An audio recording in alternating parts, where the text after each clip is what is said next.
Então, boa noite.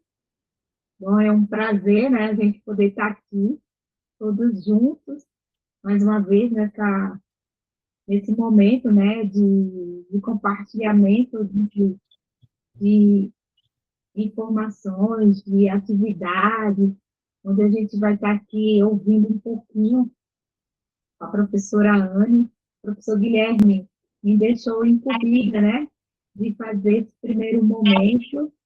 Então, e pediu para a gente fazer alguns informes, então agradecer a presença da professora Esther. Boa noite, né, maestra, professora Anne, mais uma vez, obrigada, né, pelo convite, por ter aceitado o convite, na verdade, né, por ter aceitado o convite, e com certeza a gente vai ter um aprendizado imenso nessa noite, né, e a gente vai estar gravando aqui a nossa reunião para depois passar para aqueles que não puderam entrar, né? E tem algumas pautas aqui que eu preciso passar depois. Eu posso passar para os membros, né, do nosso grupo, para que cada um, se tiver alguma atividade, alguma coisa que esteja desenvolvendo, né, para compartilhar conosco, né, durante esse momento aqui, ter essa oportunidade da gente poder estar compartilhando o que a gente está realizando, né, nas nossas atividades no geral.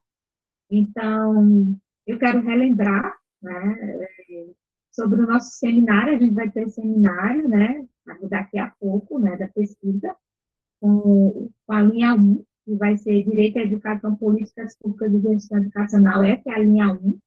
O nosso grupo está dividido em linhas, né, e hoje a gente vai ter o privilégio de ouvir a professora Ana.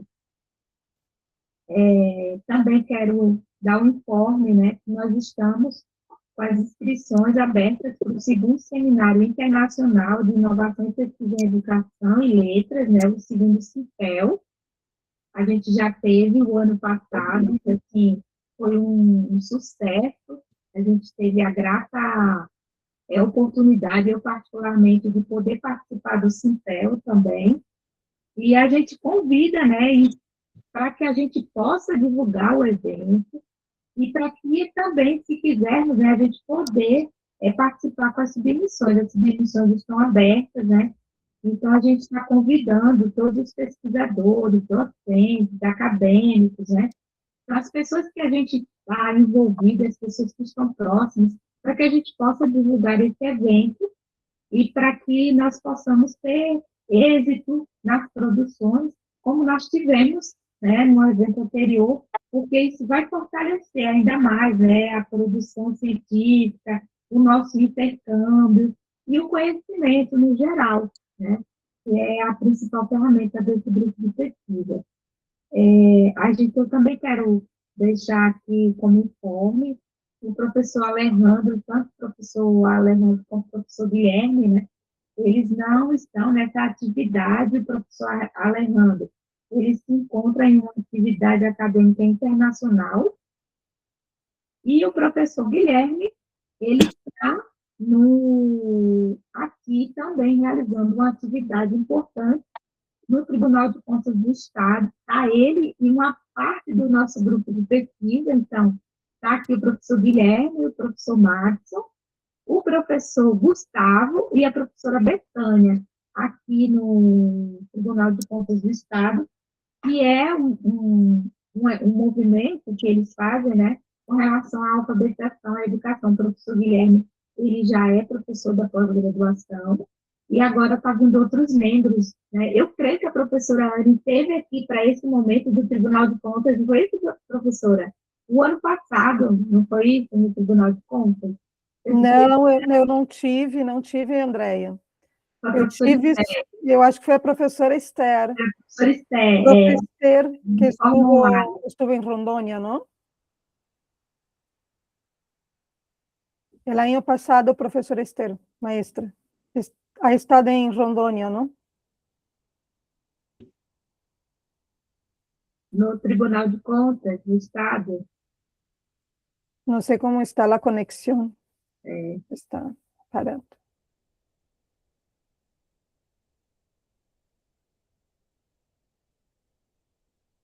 Eu acho. A Sara está ouvindo, professora? Acho que é a conexão dela que não está muito boa. Provável. E agora eu vou deixar a palavra para os grupos, né, para os membros do nosso grupo. Se quiser externar alguma atividade que vocês estejam fazendo, professora Ana, se a senhora quiser iniciar, né? E depois eu vou ler o currículo da professora Anne, para a gente começar, de fato, a nossa atividade hoje, né, com relação ao seminário de pesquisa da linha 1.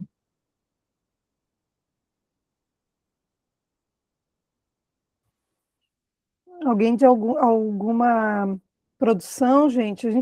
Eu tenho agora um artigo que está saindo, também com o professor Guilherme, mais alguns outros colegas, e iniciando a produção do pós-doutorado, que vai acabar. A produção do pós-doutorado não tem como não vincular ao grupo, né? Tem a ICPEL também com trabalhos, enfim, e estou participando, já tive aprovação do meu trabalho num congresso, um seminário, na verdade, aqui em Belo Horizonte, na PUC, na Pontifícia Universidade Católica aqui de Minas, num congresso sobre educação antirracista, né, para as políticas. E aí eu vou apresentar um trabalho que ele é uma análise do português, da influência das línguas africanas, né, da África Negra, na língua portuguesa no Brasil, e como os professores de língua portuguesa podem trabalhar a cultura, né, antirracista a partir do conhecimento do português, dessa consciência, dessa formação da nossa língua, porque o nosso português ele tem muitas diferenças do português de outros países, exatamente pela influência que nós tivemos, né. Eu vou pedir, eu acho que a maioria hoje aqui são brasileiros, né, então hoje nós vamos falar mais em português de forma lenta, mas eu vou, então, dizer para o povo que el pueblo del español pode utilizar el traductor, ¿no? Que tienen el Google Meet. No sé, parece que es CC, ¿no? Que hace la traducción para utilizar, y si necesitan que hablemos más despaciado, pueden sinalizar por el chat aquí de la reunión, ¿no? Porque muchas veces yo soy una persona que me animo mucho mientras estoy presentando, dando la clase, entonces puede ser que yo hable muy rápido y no sea tan clara, ¿no? En portugués para la... Yo digo, no mi pueblo del español, de la lengua española, entonces, por favor, me señalam, ¿no? Que necessita.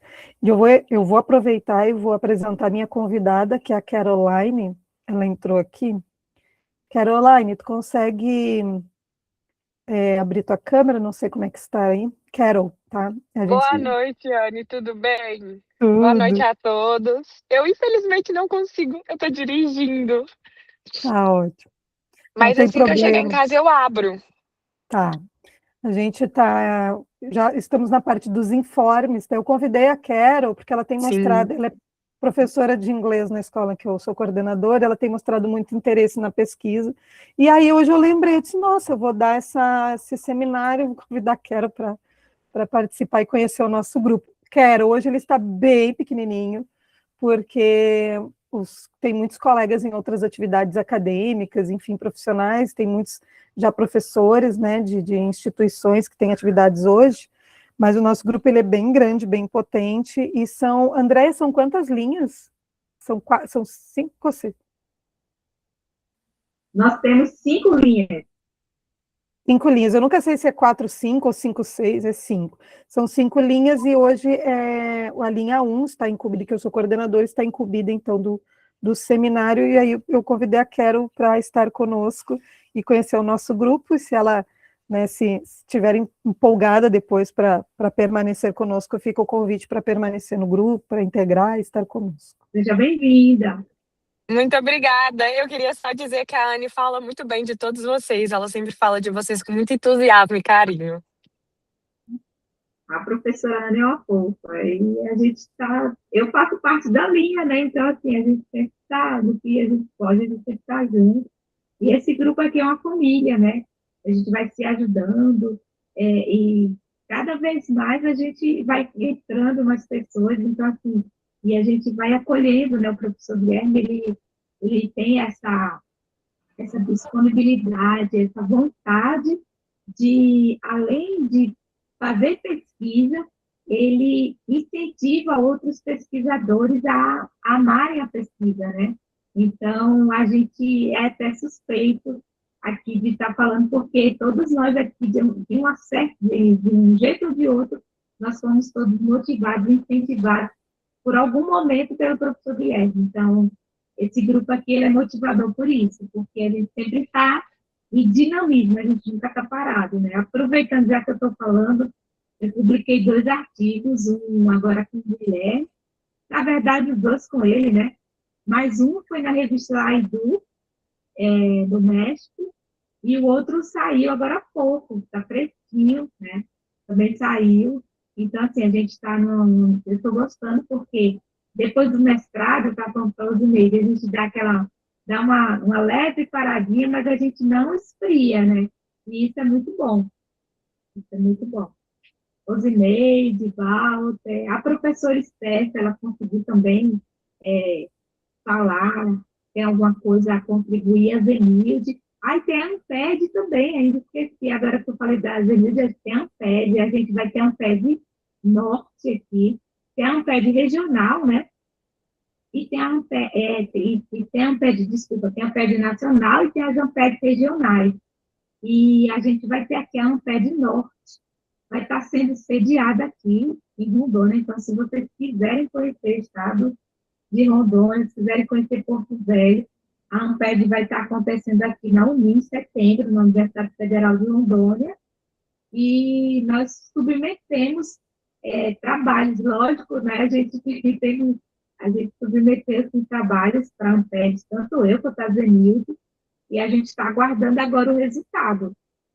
A nossa pesquisa a minha sobre a alfabetização, a Zenilde é na matemática, e a gente está nessa parceria também boa aí para trazer, né, novos áreas para pesquisa.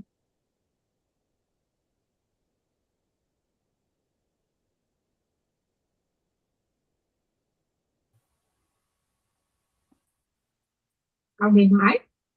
Zenilde, alguém mais? Osineide? Boa noite, pessoal. Que bom, né, estar aqui com vocês, partilhando esse espaço, né, que é um espaço riquíssimo de ampliação de conhecimentos. Então, me sinto muito feliz em poder estar junto, mesmo distantes, né, poder conhecer vocês virtualmente, mas mesmo assim a gente sente o calor, a gente sente o acolhimento, então é muito bom. Então, eu estou nas produções, estou construindo um artigo, professor Guilherme está na orientação, e aí eu vou também me submeter ao Simpel, e ele também me enviou um outro link, que é de outro, resumo expandido, que também eu vou me submeter. Então, estou ainda nas produções, tá certo? E também querendo parcerias, tá? Para a gente poder construir também coletivamente, que a gente pode trocar as figurinhas, que é muito bom. Eu sou bem parceira, pode contar comigo. Ótimo, pois sim. Depois a gente vai trocar figurinhas. Não, vamos lá. A gente precisa marcar logo a reunião da nossa linha também, botar o Walter para trabalhar bastante. Né, Pessoal, é isso que eu ia falar, eu estou aqui para trabalhar, eu, como eu disse para vocês, eu até conversei já com a professora Anne, é assim, eu acho que a gente aprende, eu estou aqui para aprender, né, e assim, estou à disposição, e tem coisas assim que, como eu sou iniciando agora, eu não sei mesmo, assim, né? Então, assim, quem quiser falar comigo, estou à disposição, sempre estou incomodando a professora Anne, sabendo que a André agora está bem coladinha aqui, vou incomodar também, pergunto, porque tem coisas que eu preciso que alguém diga para mim, ó, é isso, e eu vou, eu vou fazendo, tá? Estou à disposição. Também, eu quero preciso, na verdade, né, de produções. Então, quem tem ideias, vontades e querer contar comigo, estou aqui também, tá? Andréia, Ozenilde, professor Anderson, demais colegas, estou à disposição também, tá bom?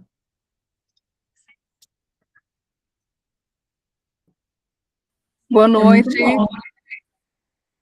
Oi, boa noite, Andréia. Boa noite a todos. É Boa Zenilde noite, aqui. Boa Zenilde. noite, Zenilde. Boa noite. Eu só não consigo abrir minha câmera. Eu tentei, aqui tá um probleminha no Meet aqui, mas estou tentando, né? Gente, já indo para esse assunto que vocês levantaram, também estou aqui para parcerias, tanto na área da matemática como não, né? E recentemente, agora, na semana passada, saiu mais um artigo com a parceria do professor Guilherme, professor Madison também, tá fresquinho. E a gente aceita, tá? Tanto para vir para a linha 2, como para convidar a gente também para parcerias. Estamos aí, tá? E eu tenho certeza que essa noite vai ser riquíssima com a professora Anne e o grupo.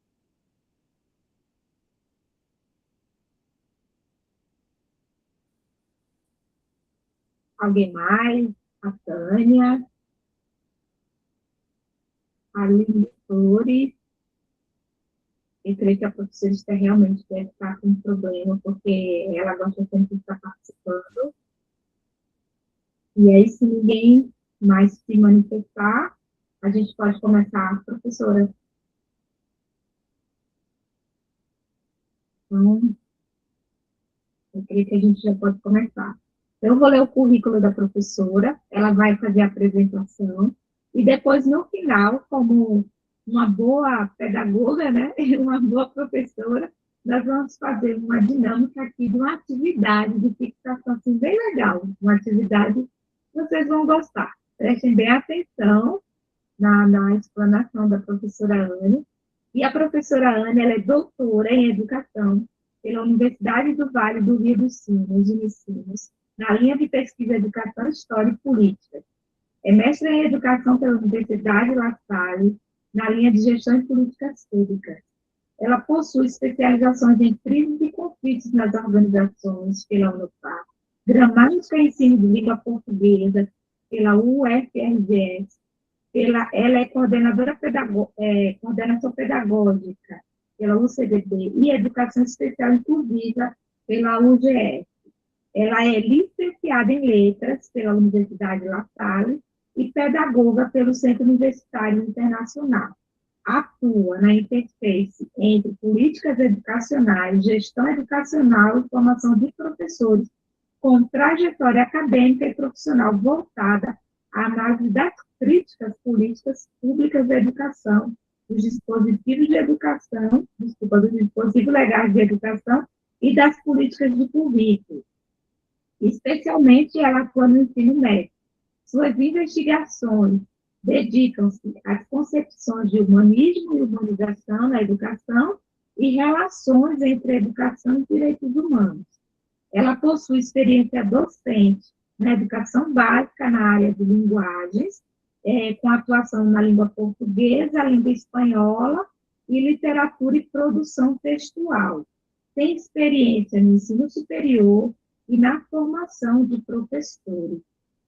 Ela também foi docente no curso de especialização em orientação educacional da Universidade de Santa Cruz do Sul e integra, desde 2023, a equipe de gestão escolar da rede privada de ensino em Minas Gerais, tendo atuado já como orientadora educacional e atualmente na função de coordenadora pedagógica, com a atuação voltada à gestão pedagógica, ao desenvolvimento curricular e à formação continuada de docentes. E é a nossa integrante do nosso seleto grupo, né, de pesquisa, de formação e desenvolvimento, né, profissional, nosso GPECO, no grupo de pesquisa e inovação educacional, formação e desenvolvimento profissional. Professora, seja super bem-vinda, é nossa coordenadora, minha coordenadora da linha de pesquisa, com o maior prazer, né, da linha 1. Seja bem-vinda, né, a nossa linha é as políticas educacionais, a gestão educacional e as garantias do direito à educação. Então, assim, professora Anne, seja bem-vinda, né? Vai ser um prazer ouvi-la e aproveitar ao máximo essa explanação, que eu tenho certeza que nós vamos hoje ter uma noite aqui, como a Zenilde mesmo falou, uma noite ainda mais cheia de conhecimento. E agora, está com a senhora. Muito obrigada, Andréia, obrigada, grupo. Gente, vocês fazem. Eu sempre fico nervosa quando eu vou falar com o grupo, porque eu acho realmente, Andréia, é um grupo muito seleto, é um grupo muito especial, é um grupo engajado, é um grupo que se preocupa com investir em pesquisa, porque a gente investe muito tempo, são horas e horas das nossas vidas, né? E nós acreditamos, estamos todos aqui vinculados a um grupo que investiga a educação, né, que trabalha na educação, e eu acredito que ninguém está aqui simplesmente porque faz parte, quer só melhorar o currículo, né? A gente está aqui para realmente deixar uma marca, fazer uma diferença, e quando eu trago o tema do currículo, eu trago também pensando na perspectiva das políticas de currículo.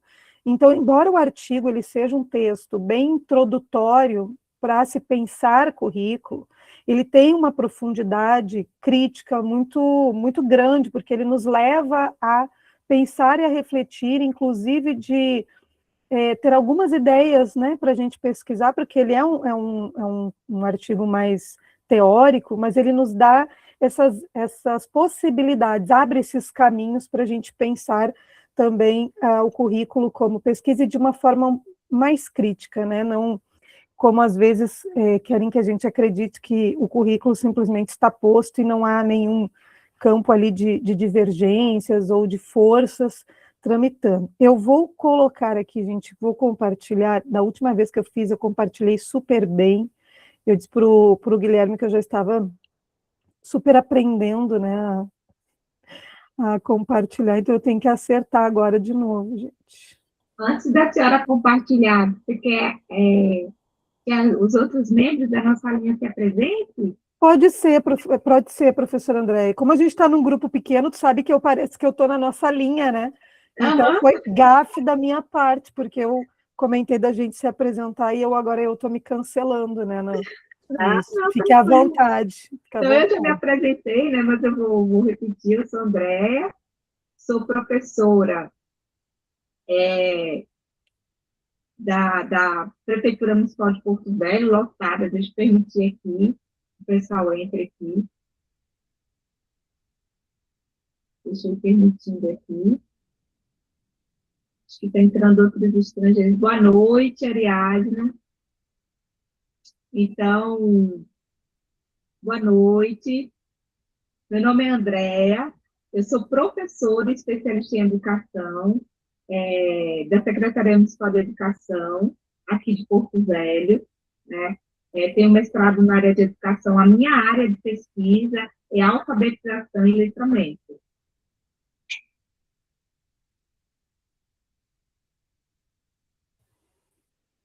Rosineide. Boa noite, minha gente. Meu nome é Osineide. Trabalho na Secretaria Municipal de São Gonçalo do Amarante, aqui no Rio Grande do Norte. Fica pegadinho com Natal. Também sou servidora do Estado, também do Rio Grande do Norte. Tenho formação em Pedagogia e em Letras. E estou fazendo mestrado no PPGIT, aqui na Universidade Federal do Rio Grande do Norte. E minha experiência, meu tema de pesquisa é justamente sobre a questão da avaliação dentro do viés que consolida as habilidades, né, em língua portuguesa, ou seja, trabalhando a competência leitora, né, o que esse aluno do 5º ano, quando ele conclui, né, a gente poder ver essas habilidades usando como recurso, né, as ferramentas digitais. E amo a educação, sou professora concursada na Secretaria de Educação e amo o que eu faço. E é muito bom estar aqui com vocês. Muito obrigada. Olá, boa noite. Sou Zenilde. formada em pedagogia, mestre em educação escolar pela Uni, no ano passado que adquiri o título com o professor Guilherme, sendo meu orientador, e minha linha de pesquisa, mas também aberta para outros temas também, é sobre etnomatemática na educação escolar e também educomunicação. Boa noite. E voz de locutora, né? Ai, meu Deus, será? Não, mas eu já fui, professor, há um tempinho atrás.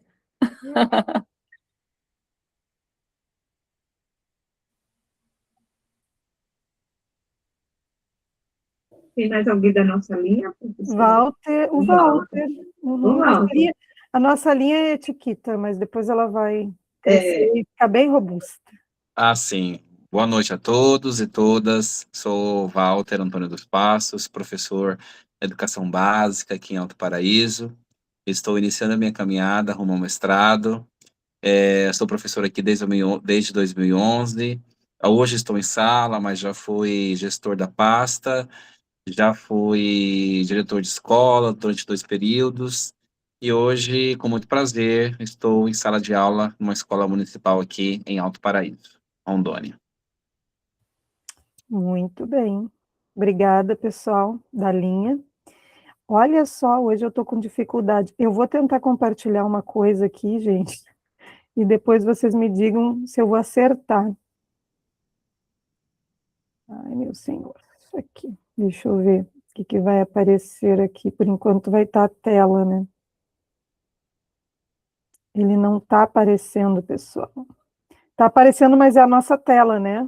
Uma tela preta, né? Isso, está aparecendo só a tela preta. Deixa eu ver o que eu faço aqui, ó. Apresentar outra coisa, deve ser isso. Ah, é isso mesmo. Acertei sem querer, gente. Agora sim. Tá, agora eu vou colocar aqui para começar a comparar. Ah, agora sim. Muito bem, muito bem. Foi, né? Então, deixa eu voltar aqui. Pessoal, esse artigo, eu disse para vocês que eu estava nervosa, né? Porque o grupo é bem exigente, eu gosto disso. Então, eu sei que vocês são bem engajados no trabalho. Então, currículo, disputas pela estabilização de um conhecimento necessário, válido e útil. Inclusive, esse necessário, válido e útil é exatamente a chave, digamos assim, né, que nos leva que leva o estudo aqui a questionar quais são os poderes, digamos assim, que estabilizam, né, qual é o currículo, o que se deve aprender, que conhecimento que é realmente necessário, válido e útil, a partir de onde, a partir do que se fala. Pensando nessa análise, né, de olhar para o currículo, ele é basilar para a gente entender as políticas curriculares, e esse foi um conceito e um conhecimento que eu tive, gente, no doutorado, porque no mestrado eu pesquisei muito voltada à gestão, né, gestão educacional, as políticas mais a nível macro, e como elas interferem na gestão escolar, mas quando eu fui para o doutorado, eu fui olhar, porque eu queria muito pesquisar o novo ensino médio, a implementação naqueles anos, eu entrei no doutorado em 2019, né, então a gente estava iniciando a implementação, as discussões já, a BNCC já aprovada, enfim, do ensino médio, a gente aguardando ali algumas diretrizes dos itinerários, aquela coisa toda, todo mundo bem doido para tentar entender o que estava acontecendo, e eu quis pesquisar como ia ser essa implementação, como chega para o sujeito que, digamos assim, de certa forma está vivendo passivamente, né, essa nova política. Eu fui entender que isso é uma política de currículo, porque ela não é só o currículo, ela é uma política porque diz exatamente o que deve ser ensinado, em que ano, né, em que nível de escolarização, por que determinadas habilidades e algumas competências entraram nessa base nacional comum curricular, então, que dita o que se deve ensinar da educação infantil até o ensino médio, e por aí eu tive adentrei, né, e pude conhecer as teorias, os grandes estudiosos das políticas de currículo e também das teorias sobre poder, sobre políticas, né, enfim. E o artigo, ele parte de uma questão bem simples, que é essa, né, ela é complexa, porque quem é que decide o que é importante para a gente ensinar na escola? Quem é que diz o que o estudante, por que o estudante tem que aprender certas coisas, né? Mais do que isso, como determinados conhecimentos passam a ser vistos como naturais, indispensáveis e universais. Eu sempre vi, eu estou há 25 anos mais ou menos na educação básica, sempre há discussão de que conhecimentos são, por exemplo, quando a gente fala de componente curricular, porque tem uma carga horária maior, por exemplo, para matemática e uma menor para arte, por exemplo, para filosofia, para sociologia. Por que ele tem que saber a fórmula? Não sei, eu não sou boa nas exatas, né? Eu vivo brincando com isso, mas uma fórmula lá de física, que eu não estou invalidando este conhecimento, mas ele tem que saber utilizar algo que depois ele vai aprofundar, caso seja a área que ele vai querer, né, seguir academicamente ou na sua profissão, ele vai poder aprofundar isso em outro momento, e por que se deixar a sensibilização, a formação humanística das artes, por exemplo, de lado, né? Ou às vezes como algo que ele pode fazer ou não, ou ser colocado como algo terceirizado, digamos assim. Então, as autoras, que são a Bárbara Rocha Souza e a Verônica Borges, elas defendem que currículo nunca é neutro. E eu acho que esse artigo é uma das grandes aprendizagens que a gente tira é esse, né? É questionar esse currículo que é posto, a partir do que ele é posto, e que ele não é neutro, não existe neutralidade nas escolhas e nas aprovações das políticas e nos textos das políticas públicas, né, das políticas de currículo. O currículo, ele é um campo de disputa política, né? Ele é também um campo de disputa social e de disputa discursiva. E na minha tese eu também abordei a questão do discurso. Então, acho que é importante também alguns autores que eu acabei tendo conhecimento, e esse texto traz, que vão dialogar muito. Isso aqui é só uma introdução, gente. Eu gostei demais desse artigo. E eu também achei ele, ao mesmo tempo que ele introduz o tema, ele traz profundidade teórica, né? Então, ele dialoga principalmente com perspectivas pós-estruturais e pós-fundacionais, especialmente com Laclau. Eu trabalhei na tese, Muffle, que eles trabalham geralmente juntos, Derrida, e eu acho que se pronuncia Baba, eu não sei a pronúncia, eu acho que é Baba. Então, não é um artigo que busca definir o currículo, porque não é em nenhum momento dizendo o que é o ideal, mas colocando, né, em uma perspectiva realmente de reflexão e de construção do conhecimento para se ter um posicionamento mais crítico sobre o currículo. Ele problematiza como certas verdades curriculares são construídas, e é isso que a gente precisa sempre ter em mente, porque nós trabalhamos na nossa linha exatamente o direito à educação, as políticas públicas e a gestão educacional. E quando a gente fala em direito à educação, ele vai depender dessas políticas de currículo, ele vai depender da estruturação do currículo para se garantir também esses direitos, porque que direito, né? Que conhecimento. Então, as primeiras impressões, né? O currículo, gente, ele é multifacetado e ele está perpetuamente em disputa. Quando a gente vai fazer um histórico das mudanças curriculares no Brasil, assim, praticamente desde que se começaram as escolas no Brasil, o currículo ele vem mudando. Sempre ele está numa perspectiva diferente, e muitas vezes, como é o caso do ensino médio, para dar conta, né, de alguns acordos internacionais, de algumas imposições, de tratados, enfim, que se precisa, por exemplo, alcançar um nível, tá, a colega ali que trabalha com alfabetização, enfim, com séries iniciais, né, esse texto vai abordar isso também, da questão do letramento da alfabetização, as inúmeras teorias, metodologias que influenciam a construção dos currículos também para alfabetização e letramento, dentre outras, né, então nada é neutro e sem intenção. Então, essas teorias, né, essas perspectivas teóricas, sejam tradicionais, críticas, pós-estruturais e pós-fundacionais, elas competem por sentidos. Eu lembro que teve uma disputa muito grande, os colegas que estão na educação pública, eu acho que lidam mais com isso, que era a questão da alfabetização pelas cartilhas, né, o retorno das cartilhas, os planos, as metas de alfabetização, elas vão passar também por modificação nesse olhar metodológico, né, de como olhar para o currículo, de como fazer esse currículo acontecer. Então, entre as discussões de método fônico, de método construtivista, de método não sei o quê, porque está se buscando, em primeiro lugar, alcançar metas, né, a alfabetização, então se criam as políticas públicas para isso dar certo, mas há muita discussão no campo teórico, exatamente para saber o que se vai seguir, que currículo se vai trabalhar e como esse currículo vai ser trabalhado e vai ter o alcance pretendido. Então, a questão central aqui do artigo, gente, do trabalho em si, é como determinado conhecimento tornou-se necessário, válido e útil. Eu acho que essa expressão necessário, válido e útil é algo também que a gente deve grifar e ter para nós que é o grande diferencial no sentido quando a gente vai falar de currículo e para uma grande parcela aqui do nosso grupo que está dentro da escola, está na educação básica, é também de questionar, né, esse currículo.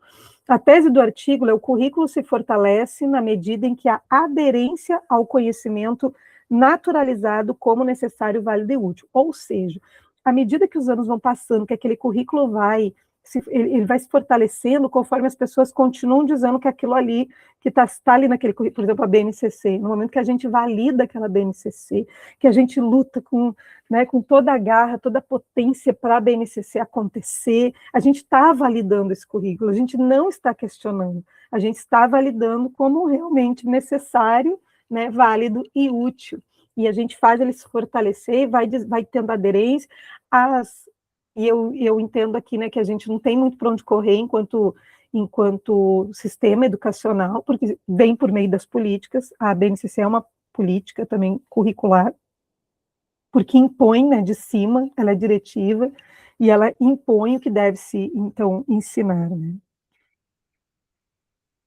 Aqui, gente, vamos ver as teorias que são trazidas.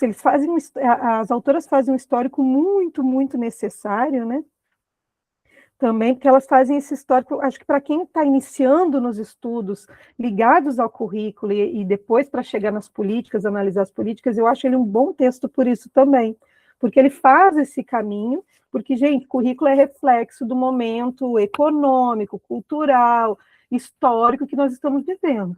Ele vai se moldando a isso, né, as metas, as perspectivas, a nível, inclusive, global.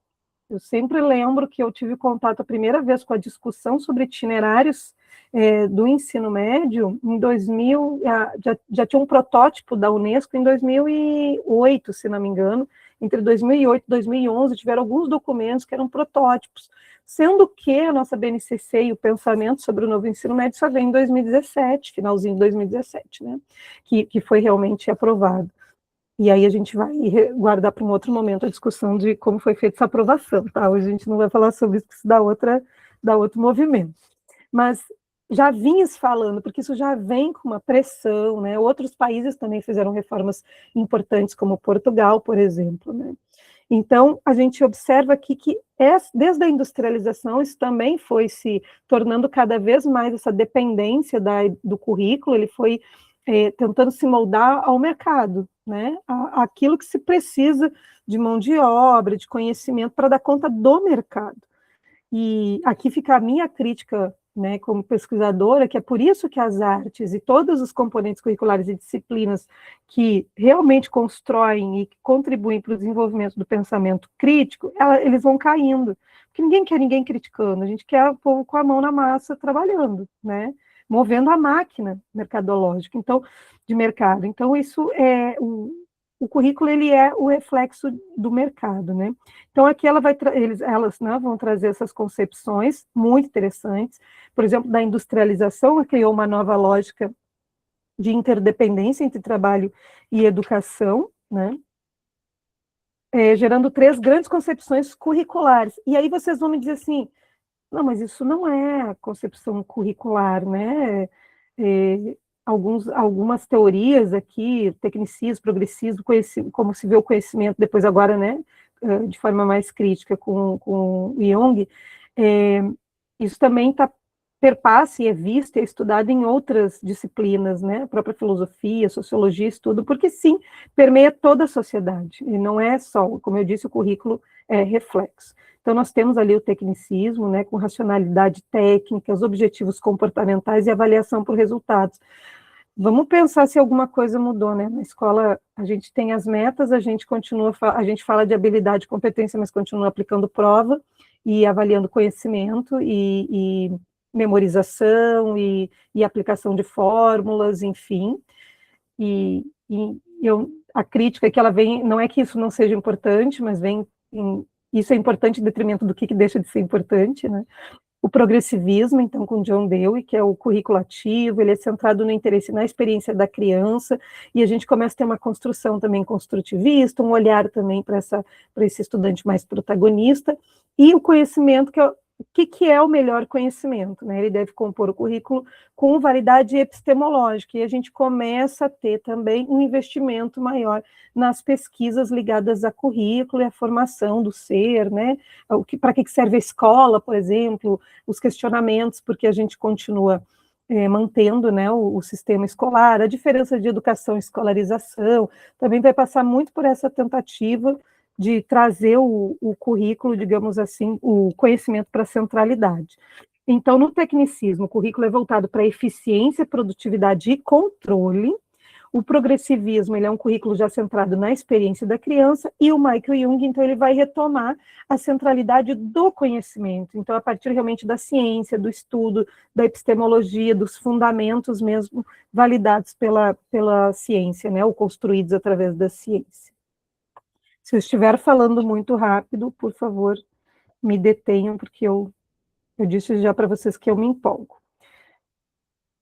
Porque eu gosto demais, gente. Eu acho que se a gente tiver um conhecimento, mesmo que básico, sobre, né, a gente consegue pensar a educação com um pouco mais de clareza sobre em que bases ela se assenta. O tecnicismo da industrialização ao controle, como é uma das vertentes aqui, né, de conhecimento, enfim, ele traz o Bobbitt, que é bem conhecidinho, né? A gente passa por ele em alguns momentos dos nossos estudos em educação. Ele incorporou a lógica do controle social ao currículo. Então, com o Taylorismo, que é aquela questão mesmo da forma de gestão, né, de administração e de produção, que é a separação entre trabalho manual e intelectual, e traz isso, o Fordismo, eu nunca vou esquecer, né, do filme Charlie Chaplin, com aqueles tempos modernos, aquela coisa da esteira, é o grande ícone, né? Então, embora o Taylorismo tenha vindo, de certa forma, para melhorar ou evoluir um pouquinho, né, o Fordismo, e vir também com uma ideia de que há um trabalho que é intelectual, que não é a mão, ele não é tão manual, a eficiência, ela sempre é um imperativo. E hoje na escola a gente vê, não só na escola, mas no nosso sistema todo educacional, as metas e o desempenho, que a gente precisa ter IDEB, precisa ter, né, avaliações, precisa ter ENEM, precisa ter não sei o que, para vincular, muitas vezes, inclusive, financiamentos, né, verbas que vêm para as escolas, são como as políticas estão juntas, porque aí precisa trabalhar o currículo, que é válido, útil, né, que é validado por alguém, para alcançar as metas, para poder ter investimentos, para poder ter política pública, para poder... Então, está tudo muito fechadinho, tudo muito ligado. Então, essa questão da eficiência, gente, apesar de a gente achar que não, o estudante ele tem que aprender no seu tempo, as teorias são lindas e maravilhosas, e eu defendo muitas delas, um humanismo, uma educação mais humanista, a gente sabe que a máquina, ela força o desempenho ainda, né? Ralph Tyler, nos anos 50, né, propôs um modelo baseado em definição de objetivos de ensino, seleção de experiências de aprendizagem, avaliação curricular por resultados, e a gente acaba seguindo ainda muito, a gente não consegue se desprender muito desse modelo, né, curricular.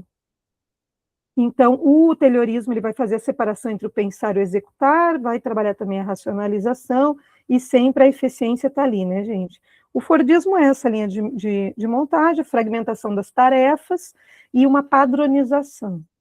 E depois a gente tem, olhando isso, né, para uma lógica industrial, que a escola também segue essa lógica industrial, porque ela divide em tempo, seriação, ela tem controle, tem avaliação padronizada, os objetivos são previamente definidos. Então, eu gosto de projeto, porque quando os professores trabalham projetos, a gente consegue fugir um pouquinho de algumas das coisas, porque constrói junto com os estudantes, muitas vezes, né? Busca soluções locais, consegue fazer. A gente está agora, iniciamos na semana passada na escola que eu trabalho, a oficina de arte. Então, tem estudantes agora que estão trabalhando com pintura em aquarela, coisas fora do currículo oficial, digamos assim, da sala de aula no horário predeterminado e tudo, mas a gente está conseguindo, de certa forma, às vezes dar uma furadinha nessa bolha, né, e consegue transcender algumas coisas por meio dos projetos, que eu também sou uma adepta dos projetos e das atividades interdisciplinares por isso, porque a gente consegue também trazer o estudante, né, pelo seu interesse, enfim, construir junto. O Ralph Tyler, então, ele vai falar, ele organiza o currículo em torno dos objetivos já comportamentais também. O foco, ele deixa de ser apenas ensinar conteúdo, ele passa a ser produzir resultados mensuráveis. Então, não é só, aí a gente sai daquela ideia, né, começa a ideia da ensinagem, aprendizagem como algo conjunto, né? No momento que eu tenho um processo de ensinagem, eu tenho que ter aprendizagem, porque eu não ensino, o ensino só acontece se alguém aprende, senão não tem por que ter o ensino. Vai ter professor para quê se não tiver estudante para aprender, né? Então, não teria a razão de ser do ensino se não tiver a aprendizagem. E aqui, gente, nós vamos ter o quê? Como eu falei, as avaliações externas, Enem, IDEB, a cultura do desempenho, as competências e habilidades da BNCC, aquelas 10 competências gerais, que eu estava pensando como a gente vai fazer a mensuração, porque é um sistema ainda que mensura, como a gente vai fazer a mensuração, por exemplo, do projeto de vida no ensino médio. É prova? É como? Como é que tu vai mensurar se atingiu as competências, as habilidades ali da competência de projeto de vida? Vai mensurar como? Quando? Vai pegar a pessoa lá com 50 anos, depois vai lá ver se deu tudo certo na vida dela, do jeito que ela tinha planejado. Então, tem muita subjetividade também, mas se quer engessar e controlar por meio de métodos de desempenho.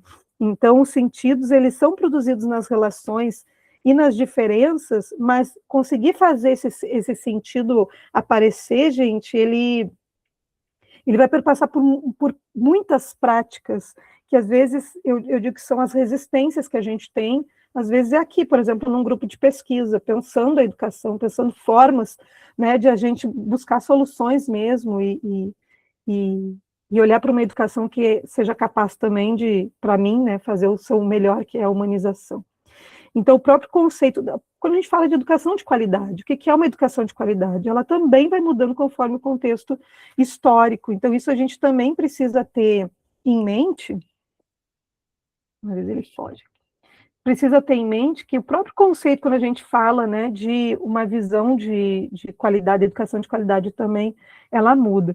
E não apareceu aqui, mas também não, nos slides, mas as ideias do Baba, né, Baba, desculpa, ele vai trabalhar a ideia do hibridismo cultural. Eu acho que é um bom teórico para quem quiser trabalhar com currículo, ele é um bom teórico para se aprofundar, porque ele vai trabalhar, por exemplo, com a ideia cultural, né, que as culturas elas não são puras, porque nós vemos no mundo também que sim, tem intersecções por meio da globalização, principalmente do advento da internet, enfim, o currículo ele não é neutro, que é algo que já está posto para nós, e sempre há uma negociação cultural. Por exemplo, quando a gente, e aqui nós temos, né, a Carol tá vindo participar hoje com a gente, no inglês, qual é o inglês que tem que ensinar? Por que tem que ser um inglês, né, sei lá, dos Estados Unidos, até isso, até essa negociação, né, das culturas. Por que tem que ser inglês, né, num país vizinhos com países que falam espanhol, por exemplo? E que alguns estados, por exemplo, como o Rio Grande do Sul, ele conseguiu manter o espanhol na rede pública como obrigatório, mas só a oferta, não é obrigatório para todos os estudantes. E aí vai entrar uma discussão que tem a ver com direito à educação.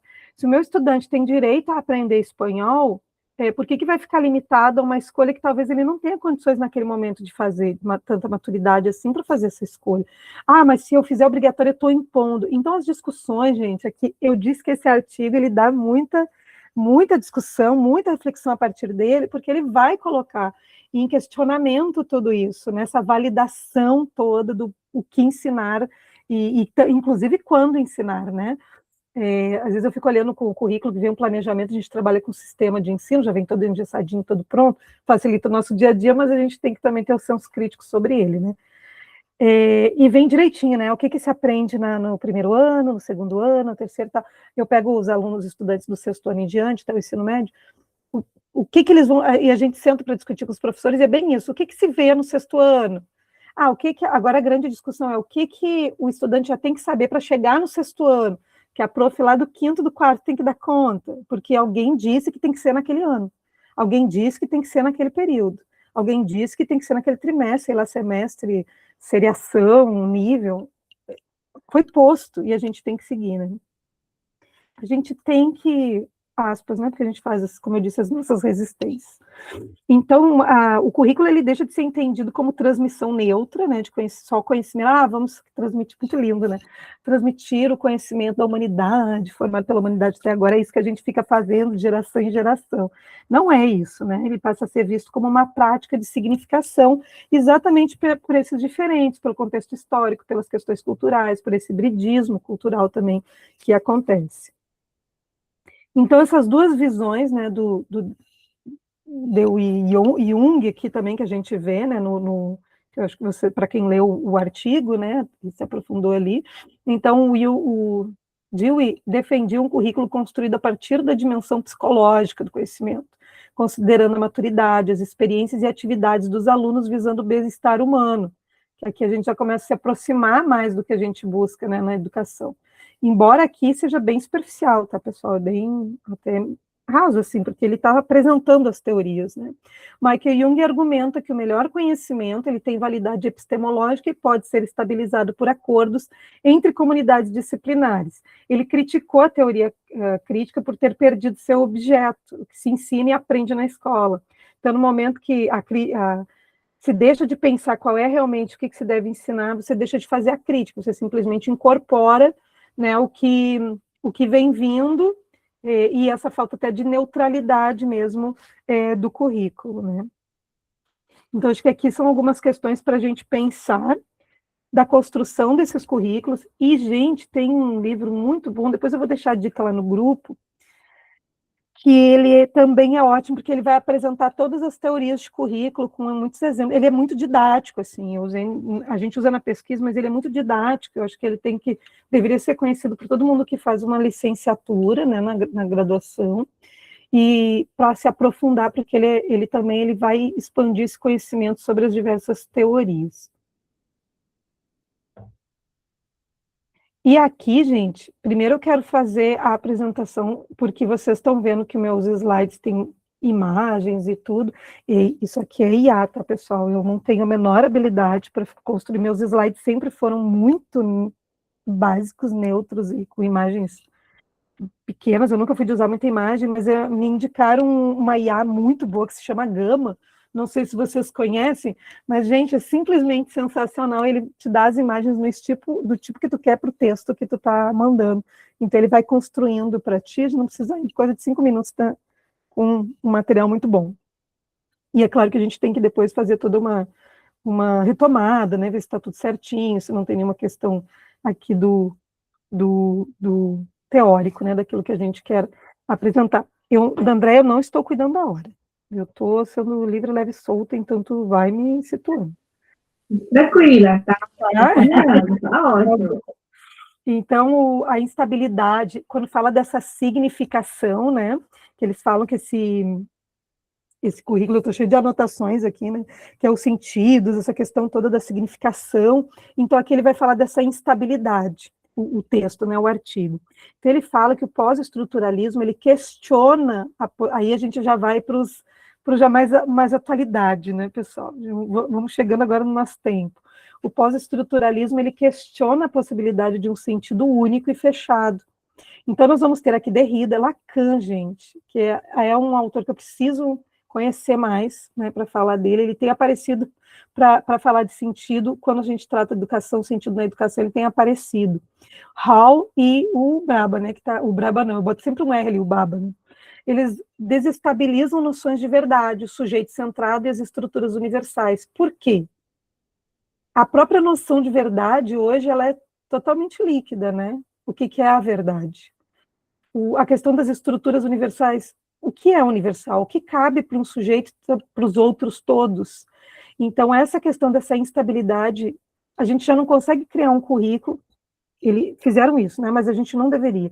O currículo, ele é montado a partir de uma significação, né, algo que foi escolhido e tem uma intencionalidade. Mas, quando a gente tem a significação muito fluida, muito instável, isso vai se perdendo. A gente vê muito isso nessa geração pós-pandêmica. O jovem pós-pandemia, o adolescente pós-pandemia, ele perde a significação que antes, para a minha geração, por exemplo, era extremamente importante, para essa geração, talvez não seja.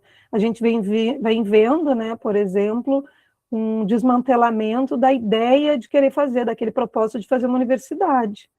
Isso, na minha época, não existia como, não tem possibilidade da gente ter uma ascensão ou uma mobilidade social sem ter estudo.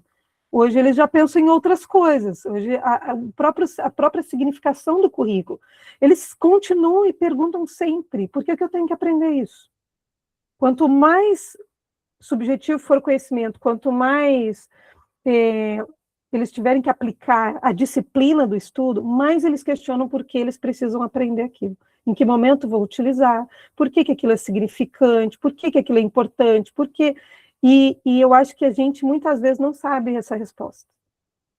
A gente está na frente do estudante, não consegue dizer para ele o que ele tem que aprender. A gente diz, não, mas isso é muito importante, porque quando tu escolher a profissão, quando tu for para uma engenharia, eu não quero engenharia, eu não vou fazer isso. Eu quero só trabalhar, eu quero poder comprar meu tênis Nike. É isso, né? Então, eu tenho que ajudar minha mãe, enfim, várias coisas que eles não... São outros significados. Então, quando a gente ingessa o currículo dentro da lógica de mercado, que a gente continua tendo, né, por desempenho, enfim, e bota dentro de um discurso diferente, que é o discurso do projeto de vida, o discurso do desenvolvimento das competências e habilidades, né, para a formação integral do estudante, aquela coisa. Quando a gente coloca um discurso que ok o discurso, mas a prática jamais vai assimilar esse discurso, mas a gente continua cobrando, assim, né, a gente na prática faz uma coisa, exige uma coisa, por exemplo, desempenho por nota, média de aprovação, mas eu digo que o meu estudante, eu tenho que olhar para ele de forma integral, porque ele tem vários conhecimentos e habilidades que eu tenho que também considerar. Mas eu não vou considerar que ele é ótimo em arte lá para matemática, não vai valer. Né? O quanto ele é bom na música, ou sei lá, se ele gosta de criar, ou ele gosta sei lá, de fazer poema, ou qualquer outra coisa. Eu não posso dizer que aquilo ali também é válido para eu considerar que ele é bom, né? Porque ele não está bem em matemática. Ele está com nota baixa. Então, ele não é bom. Aquilo lá, ele é bom naquilo, mas aquilo dá para deixar. Ele tem que focar na matemática. Ele tem que focar em tal coisa. E isso é algo que, para quem está dentro da escola e está fazendo pesquisa, a gente vive em conflito interno mesmo, porque a gente pratica o currículo. A gente exige, como coordenação, exige a aplicação do currículo. Né? Eu trabalho por metas em desempenho, mas eu acredito na educação realmente do discurso, que não vem para a prática. Então, essa desconstrução que aí o Derrida vai trazer, ele diz que não existe um centro ou origem que garanta a significação, porque os sentidos são produzidos por diferenças e substituições, e é isso que vai acontecendo o tempo inteiro, porque os significados eles vão diferenciar, só que a gente quer manter um currículo durante décadas, né, enfim, e as coisas vão mudando. Então, se pensar o currículo a partir disso, e o quanto ele influencia, o quanto o currículo é influenciado, né, por essa visão, digamos assim, né, de construção do ser humano a partir de várias metodologias e várias teorias e epistemologias, enfim, é muito importante para a gente ter um olhar mais crítico e o pé mais no chão quando a gente está trabalhando com a educação.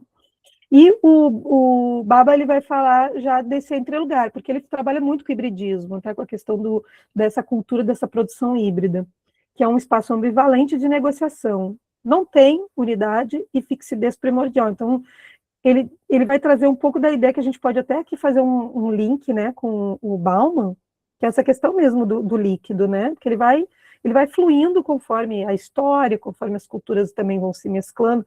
A gente está agora, Copa do Mundo chegando, né? Quanta cultura vai chegando e vai se misturando, algumas coisas ficam para depois, ficam imerso em todos os países ali participantes, se leva para a escola isso, né? A escola vira um lugar também que dentro do currículo a gente também trabalha calendário. Eu nunca vou esquecer isso. A escola vive um calendário. Todos os nossos planejamentos escolares são um calendário. É dentro do calendário.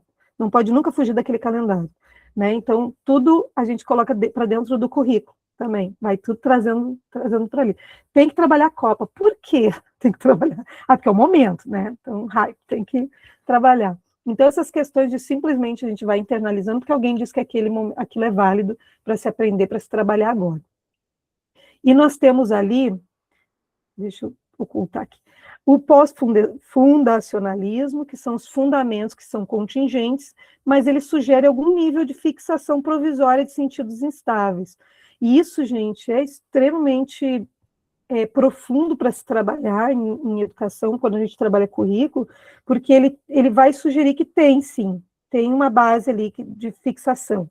Tá? Então, talvez, vamos pegar de forma assim bem generosa, né, com as nossas política de currículo no Brasil, seja uma ideia da BNCC, que alguma porcentagem desse crescimento ele é fixo, né, ele tem que acontecer, tem aquela outra parte que vai ser de acordo com o projeto de cada escola, de cada lugar, né, que vai se poder mexer, pode ficar mais agora me fugiu a palavra, mas vai se moldando, né, regionalismos, enfim.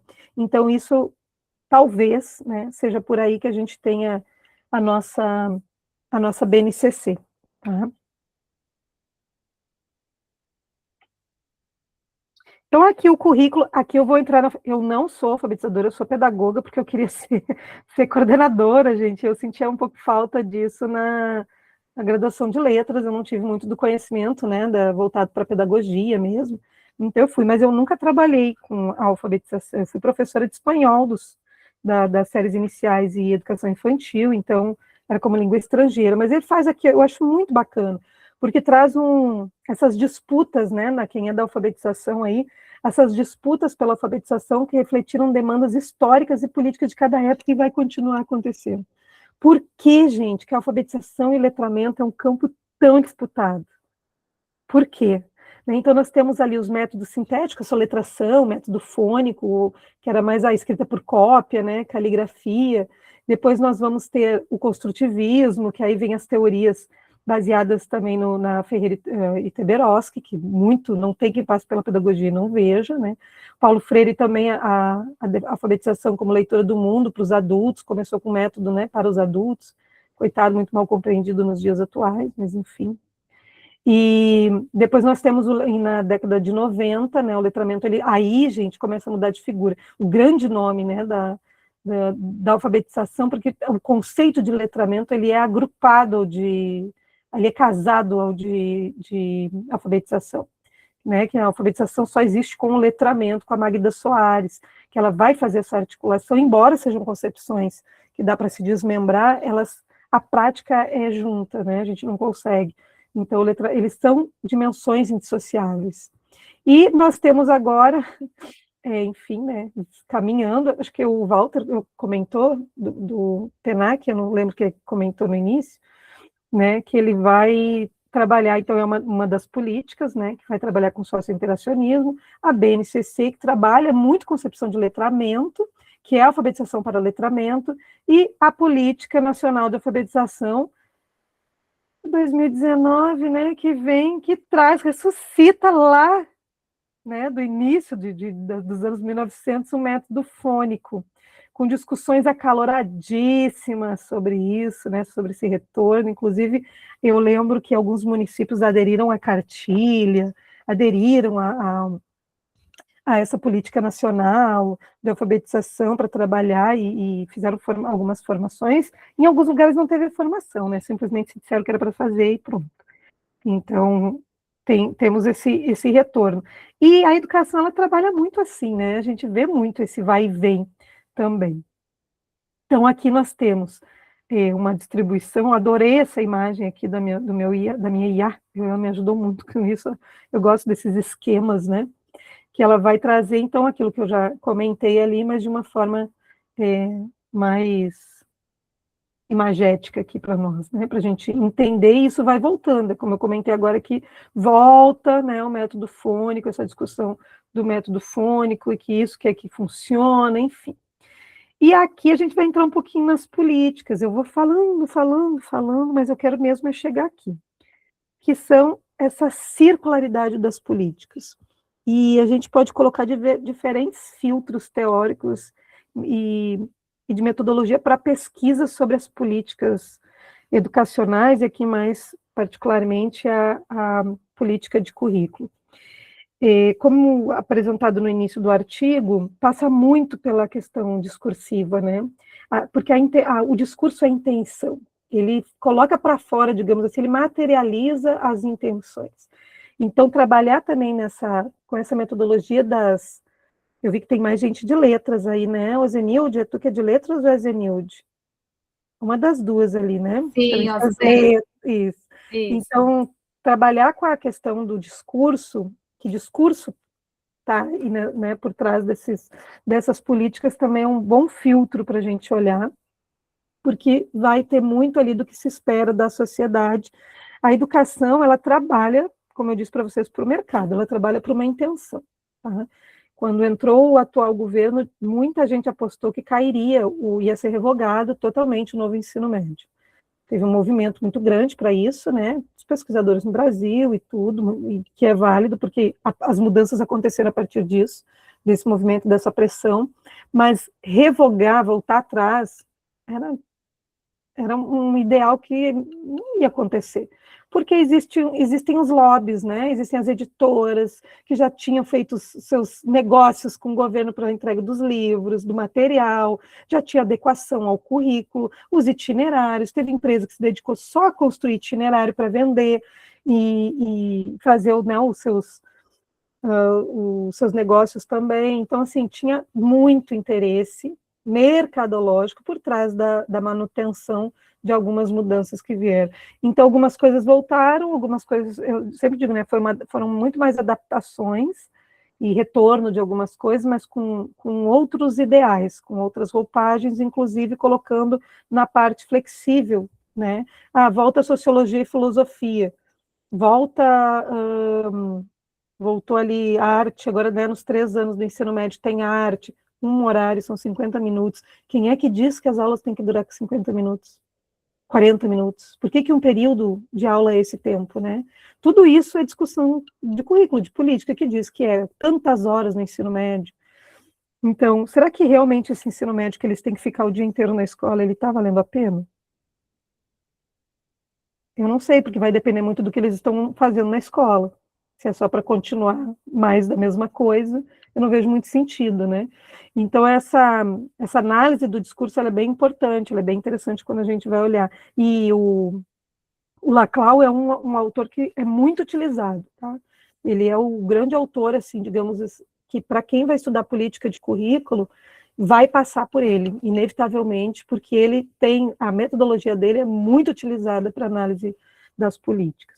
Então, aqui falando trazendo como exemplo, né, as políticas de alfabetização, dessa circularidade, então, que a gente já viu, as políticas curriculares para alfabetização revelam essa circularidade discursiva. Diferentes concepções teóricas retornam ao longo do tempo, cada uma buscando hegemonia, por isso que se traz muito Laclau. Laclau e Mouffe vão trazer como uma das grandes palavras-chave dos seus estudos a hegemonia, né, a análise da hegemonia. Todo currículo busca hegemonia. E nós temos a busca por uma hegemonia a nível praticamente continental, porque o Brasil é um continente. A gente sabe, a gente está aqui com fusos horários, eu acho lindo isso, dentro do nosso país, fusos horários. A gente tem um continente, mas a gente busca hegemonia, porque no final da etapa toda da educação básica, eles vão fazer um Enem, que é um exame nacional. Todo mundo tem que dar conta daquilo ali. Né? Então, essa hegemonia do currículo, e eu estou trazendo o ensino médio porque é meu chão, né, gente? Podia trazer outros aqui, mas ele tem que ser para esse objetivo que nós temos, essa sociedade tem que ser hegemônica, né? Um currículo que vai olhar para as diferenças, vai olhar, ele não dá certo para o que se pretende. Qual o grande objetivo, né? Então o discurso da própria qualidade da educação de qualidade, ele mobiliza múltiplos grupos sociais, funcionando como um significante vazio que evoca desenvolvimento humano, empregabilidade e bem comum. Esse é o grande discurso, gente. É a empregabilidade, o bem comum, por quê? Para fazer a máquina funcionar. E alguns organismos, por exemplo, internacionais como a Unesco, que trabalha, né, muito ligado com esse, digamos assim, essa força, né, que vem de cima para fazer algumas transformações nas políticas públicas nos países, ele tem uma aura, né, de humanismo, de dar condições para as pessoas, mas é porque quando tu trabalha na condição da pessoa ascender e ter mobilidade social e ela sair de um lugar e ascender, digamos assim, socialmente, né, ela vai conseguir gerar mais o quê? Mais mercado, ela vai gerar mais. O capitalismo ele anda por aí, né? Ele cria a mão de obra, ele dá oportunidade, ele traz, leva a educação, por isso que a garantia da educação é um direito, né? Para ele poder ascender, ter o direito àquele conhecimento, para ele poder mais tarde ser uma mão de obra, ou ele produzir, ou ele ganhar, ele ter renda, ser producente, para ele poder comprar, para ele poder girar a máquina, né, de mercado. Então, não se fala que ele tem que produzir para ele mesmo, se fala que ele tem que trabalhar, que ele tem que produzir para poder comprar, e não para uma autoprodução, né? Então, essa questão também dessa aura de humanismo para dar o bem-estar, ok, mas, ao mesmo tempo, a intenção é de girar esse mercado. Então, vários grupos sociais são interessados nisso, e é muito bonito o discurso quando fala, né, do desenvolvimento humano, da empregabilidade, todo mundo ter trabalho digno, e o bem comum, que são direitos, e que é muito bom, e que as pessoas precisam, mas a forma como elas precisam, o trajeto delas, que elas precisam percorrer para alcançar isso, passa pela máquina de mercado, né? Vai passar por esse grande construto, né? Então, ele vai sempre articular os conflitos pela fixação de sentido, porque os sentidos vão mudar de acordo com as intenções mesmo do que se pretende no final. Eu tenho que ficar tirando a caixinha aqui da frente, né? Aí, gente, tem um autor muito bom que ele vai trabalhar o currículo como um espaço mesmo de disputa, tá? E as autoras trazem nesse artigo muito isso, né? A disputa pelo conhecimento escolar é uma disputa de poder. Todas as concepções curriculares, o tecnicismo, o progressivismo ali que a gente viu, né? O construtivismo, o letramento, eles compartilham um discurso aparentemente comum, mas são acionadas por demandas distintas em cada momento histórico. Por isso que eu falo da fluidez, né? De estar indo e voltando, mudando, e cada vez mais rápido, né? Então, a mão de obra qualificada, que é a industrialização e eficiência produtiva, se continua, né? O sujeito emancipado. Paulo Freire fala dessa educação libertadora, mas ele fala de uma educação libertadora crítica, né? Para o sujeito poder se pensar nesse mundo histórico e alcançar a sua vocação, que ele diz que a vocação ontológica de todo ser humano é ser mais. É o que cada um tem, mas um ser mais muito dele, cada um tem o seu ser mais. O que é ser mais para alguém, né, para uma pessoa e para outra. Mas a ideia do sujeito emancipado também, ele dá conta do mercado, porque aí ele vai virar só um discurso. Ele não é esse sujeito emancipado freiriano, né? Ele vira só um discurso.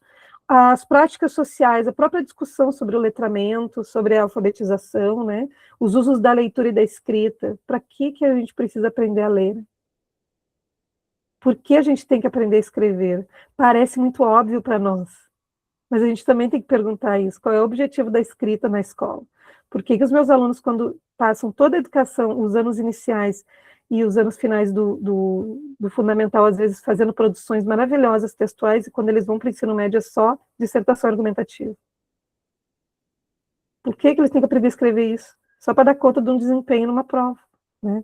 Então, tem várias questões aqui que a gente pode também questionar dentro do próprio letramento, da alfabetização e letramento. E, gente, as novas formas de comunicação e de trabalho, porque o advento da internet, depois da pandemia, estudar também, né, as mudanças pós-pandêmicas também são temas bem importantes para a educação, e pensar que depois da pandemia, a própria relação de trabalho com o home office, por exemplo, né, o remoto.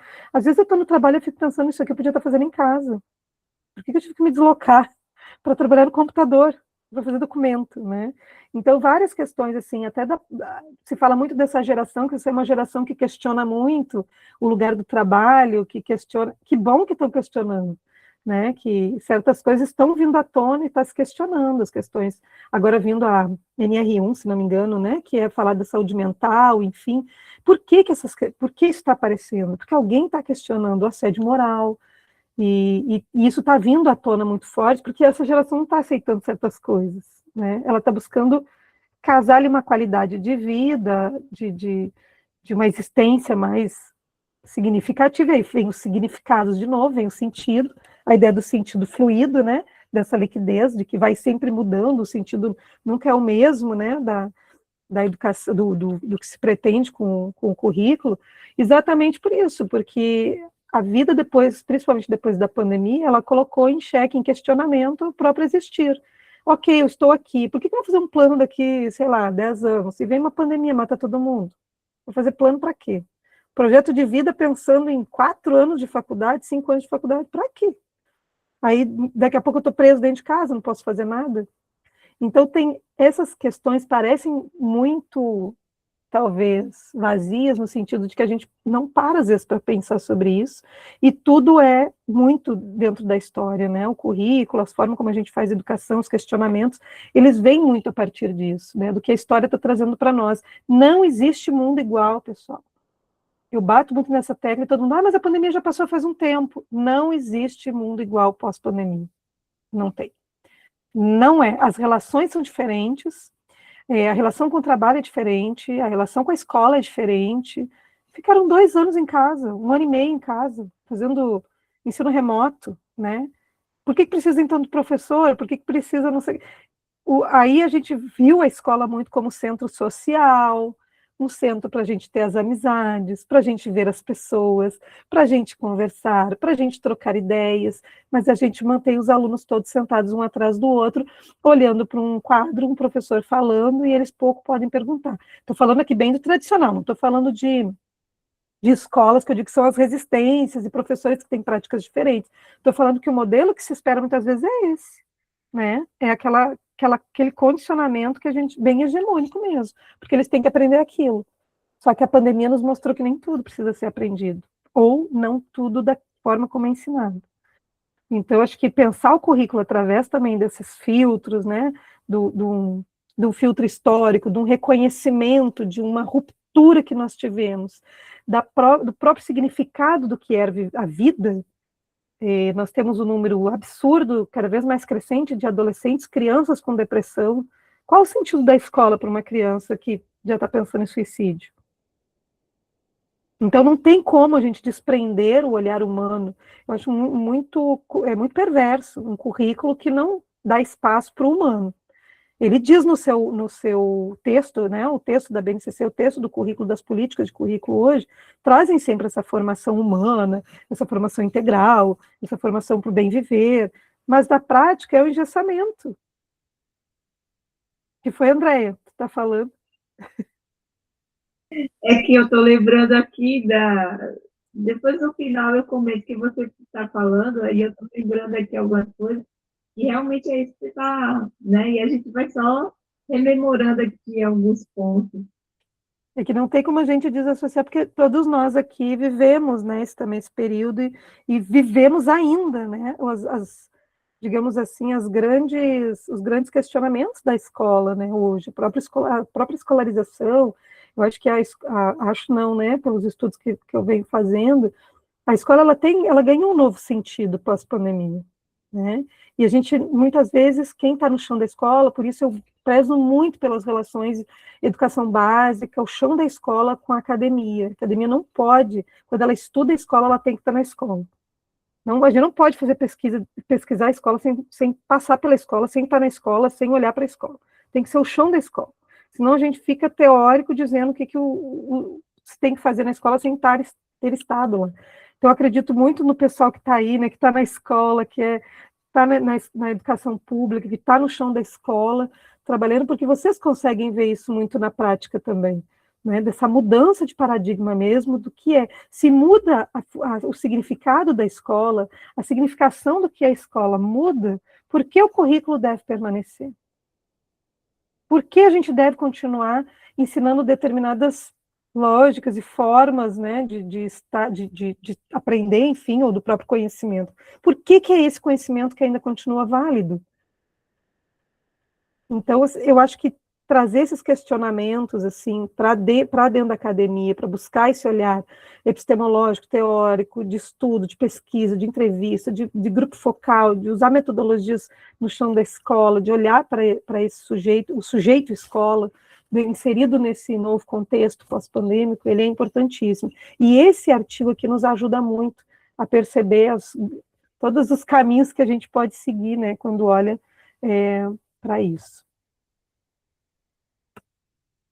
Vou deixar agora para o Walter, né, também fazer a sua conclusão. Como eu digo, gente, eu sou realmente muito empolgada com o tema, gosto demais, então eu às vezes extrapolo um pouco na animação, né? Então, por favor, Walter.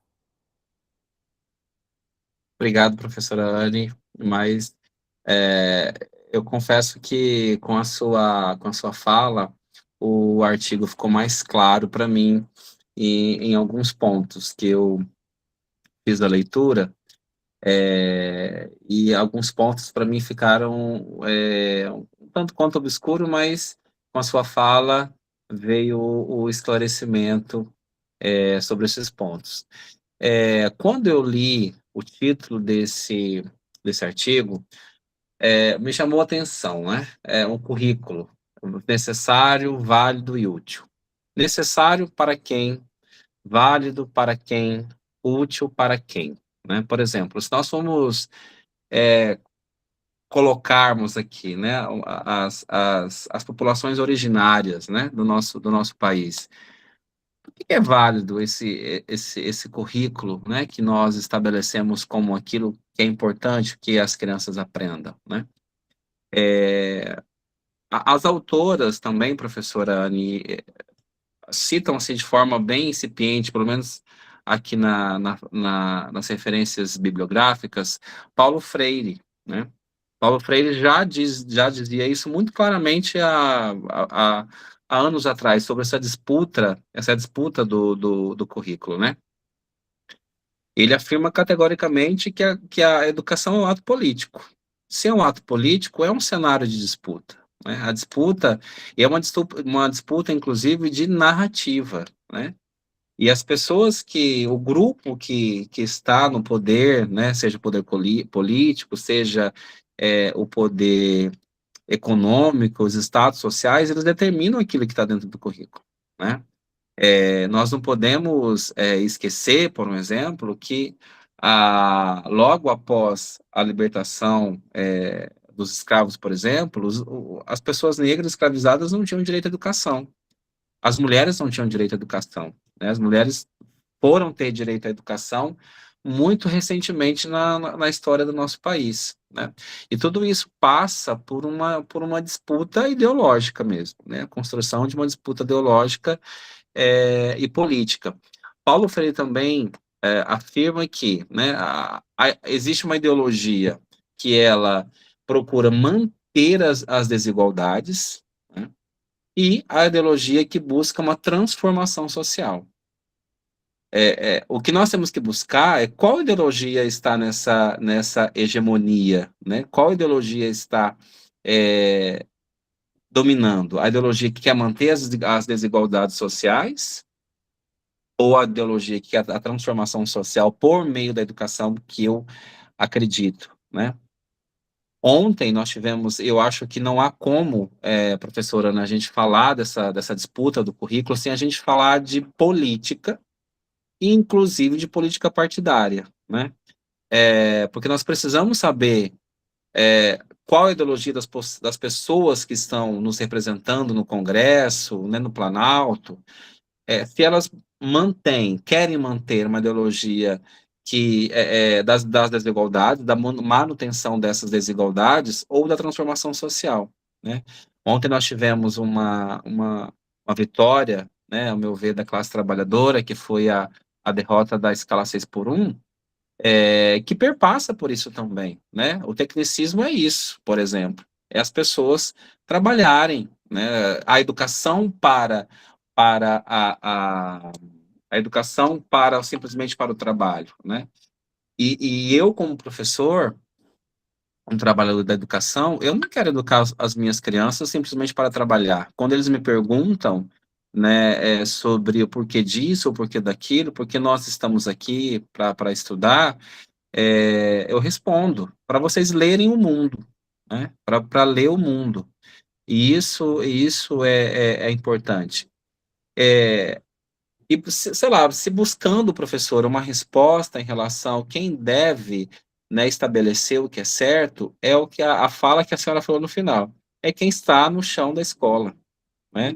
É quem detém ali a fala diante dos estudantes. E não é só o professor, os estudantes também, né?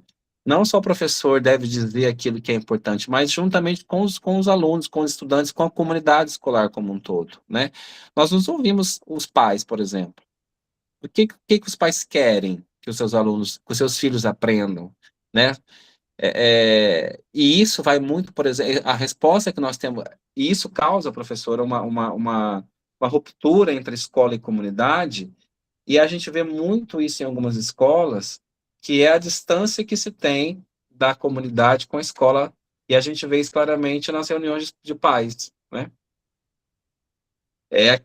Geralmente, é aquele esvaziamento, né? Essa distância que se cria. Por quê? Para aquele grupo, a escola não tem um significado, né? Ela é só simplesmente um local onde você deixa seu filho para passar 4 horas por dia, né? E você fazer outras coisas que são importantes, como, por exemplo, né, importantes, trabalhar. Para a manutenção do capitalismo, né? Como a professora Anne também citou para a gente. Então, eu acho que é importante que nós, enquanto professores, tenhamos claramente essa questão ideológica, que o currículo ele vai responder sim, né, a uma demanda, mas eu acredito que o currículo ele não deve exclusivamente, professora Anne, por exemplo, responder somente ao capitalismo, né? Eu acho que a gente tem que buscar outras respostas para isso, deixar isso claro para os nossos estudantes, né, desde cedo, desde sempre, né, e também deixar isso claro para os nossos pares, que o currículo ele precisa atender sim, mas não necessariamente uma parcela da sociedade que quer manter o poder pelo poder, por exemplo, ou a manutenção das desigualdades sociais. É isso. Obrigado. Muito obrigada, Walter. Eu acho que tu traz a essência, né, do que é o que o texto leva à discussão. Como eu comentei, tu trouxeste também. Ele é em si um artigo que ele inicia a discussão, né? Ele traz as teorias, ele faz um apanhado histórico de alguns momentos, e ele nos deixa com aquela vontade de olhar mais profundamente. A primeira coisa que eu fiz, né, foi também olhar as referências bibliográficas, ver onde é que as autoras foram, o que elas leram, porque é ali que a gente vai buscar mais, a gente não vai nunca se limitar, né, a somente um texto, e esse é bem realmente para a gente introduzir para um seminário mesmo, né, e também eu trago aqui que a gente deve pensar que realmente o currículo ele é uma disputa eterna, assim, se a gente permitir, né, porque é uma disputa de poder, é uma disputa pela hegemonia, na maior parte do tempo é pela hegemonia. Por mais que nós tenhamos vertentes aí que buscam realmente uma evolução não, mas uma emancipação social mesmo, né, e tudo, nós não conhecemos outro tipo de sociedade a não ser capitalista. Eu fico imaginando como a gente colocaria em prática qualquer outro tipo de sociedade que a gente não experimentou. Aí pode se trazer uma série de né, que aí se agarram, né? Ah, porque não deu certo, o socialismo matou gente em tal lugar, tal lugar. Não, mas que tipo, né? Que é outro momento. Mas hoje, aqui no Brasil, que outra sociedade a gente construiu, a não ser a capitalista? Professora, nós, na verdade, destruímos, né? Uma experiência socialista, por exemplo, né, que são as nações indígenas, né, Uhum.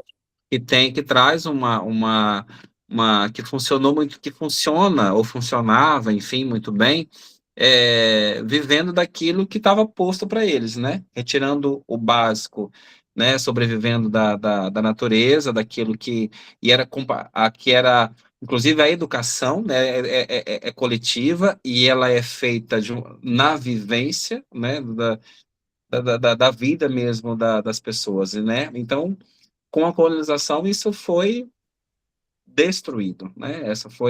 E nós tentamos aí reconstruir de alguma forma uma nova sociedade, né? Que acaba, inclusive, trazendo alguns traumas, né? Para as Uhum. crianças e tudo mais, né? Não, eu achei perfeito a tua colocação e tu trazer essa abordagem, porque realmente nós, a nossa geração, só consegue conceber esse tipo de sociedade porque a gente parou de olhar para o que nós tínhamos também. E a dificuldade até hoje de se olhar mesmo, né, para a sociedade, para trabalhar uma decolonização do olhar, um olhar mais decolonial, um olhar que não olha a partir, né, do colonizador, porque nós fomos forjados nessa educação, que é colônia, uma educação colônia, né?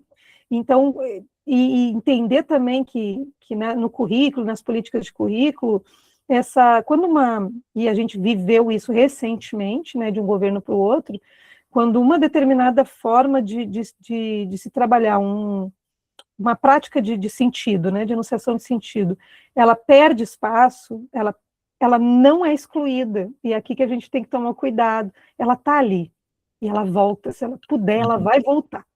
Se ela tomar força de novo, ela volta, e a gente vê que volta com tudo, né?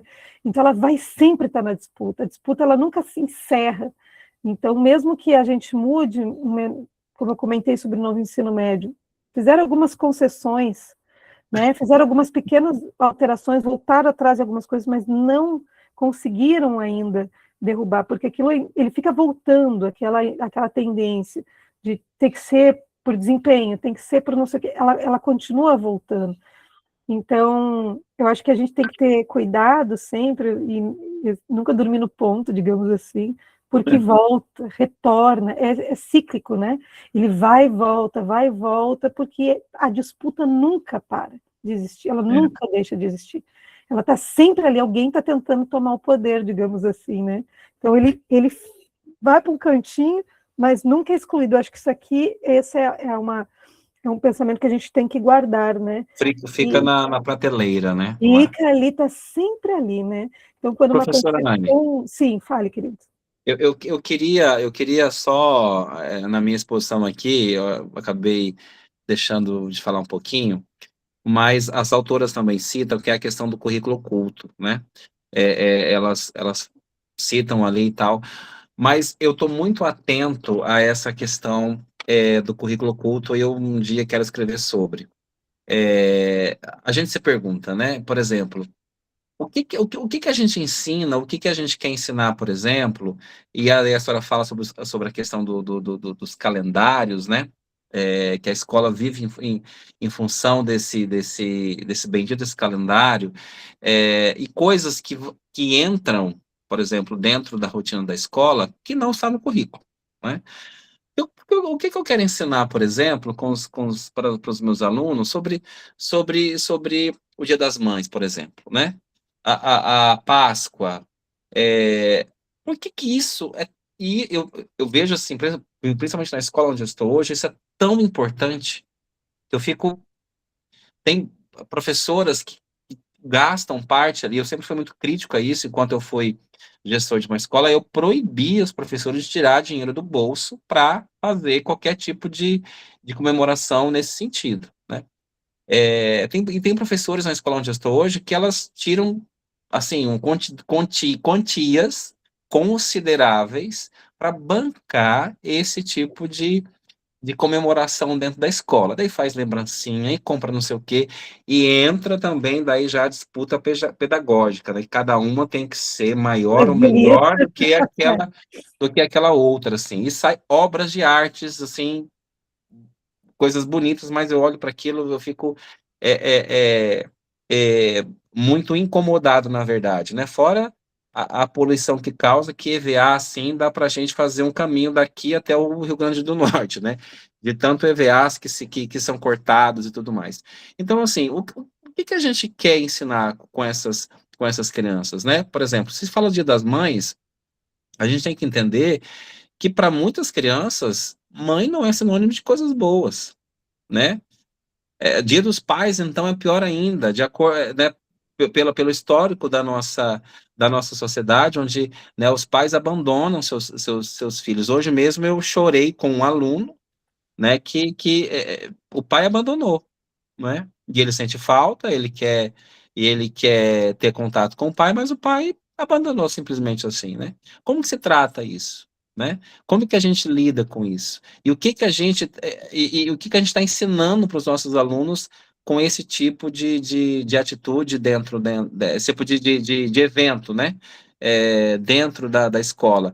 E o que mais assim me preocupa, professor, é que quando a gente se discute isso, eu, enquanto